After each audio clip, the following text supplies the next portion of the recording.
ütleme, häilraie kui selline ongi selline puutüve pikkuse, ütleme, suuruselt diameetriga sellised raied ja ütleme, ühe elektrile tehakse häilraie korral seal 3-4 häilu ja siis need kas uuendatakse või siis tekib looduslik uuendus. Kuna ütleme, siin see ala on lageraie küps, metsamajanduslikult oleks lageraie siin ette nähtud, aga kuna majapidamis on küttepuud vaja, siis ütleme, üks võimalus ongi siin siis iga-aastalt ütleme, esialgu kahjustunud, peenemad, nõrgemad puud välja võtta või siis teine variant on teha suuremat häiludena, häilraiena, et väikesed sellised laiguti lageraied, mis võtta ära,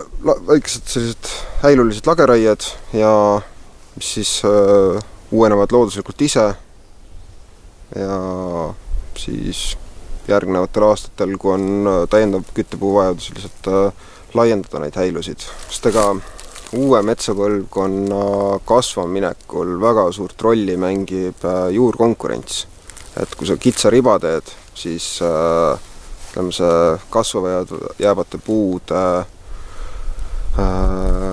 juurkonkurents või ütleme, kasvavad puud võtavad selle noorel metsal selle jõu ära, et pigem selline veidi, ütleme, laiem, suurem ala, ütleme häilul võib-olla ka selline poolring või ringjas koht, et sageli tasub kuskilt võib-olla ida poolt või ütleme eraldise ida poolt tulema hakata või üldse kuskilt sellisest eraldise osast, kus on kehvema kvaliteediga puit, et mis on, ütleme, nii või teisiti aja jooksul võib-olla kukuks pikali ja ütleme, ei omaks sellist majandusmetsale või ütleme, puidu tootmiseks piisavat potentsiaali, et alustada sealt, ütleme, kehvemates jagudes või siis ida poolt, et kuna valdavad tuuled on lääne poolt ja eks siin on muidugi mängib see reljeef ka rolli, et kust poolt pihta hakata.